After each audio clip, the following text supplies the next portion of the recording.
Shimul memorial north south school and কলেজের জুলাই গণ অভ্যুত্থান দিবস ২০২৬ উদযাপন উপলক্ষে আলোচনা সভা অনুষ্ঠিত হয়। আজ বুধবার ৫ আগস্ট স্কুল অডিটোরিয়ামে এই অনুষ্ঠানের আয়োজন করা হয়। অনুষ্ঠানে প্রধান অতিথি ছিলেন Shimul memorial north south school and কলেজের চেয়ারম্যান ও managing director rotarian M A. Mannan. সম্মানিত অতিথি ছিলেন Shimul memorial north south school and কলেজের উপাধ্যক্ষ কামনা রানী।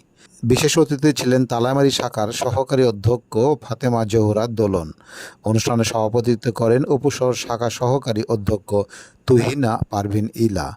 অনুষ্ঠান শেষে চিত্রাঙ্কন, রচনা ও আবৃত্তি প্রতিযোগিতার বিজয়ীদের হাতে পুরস্কার তুলে দেন রোটারিয়ান এম.এ. মান্নান। পুরস্কার বিতরণ শেষে জুলাই শহীদদের স্মরণে দোয়া ও মোনাজাতের মাধ্যমে অনুষ্ঠান সমাপ্তি হয়।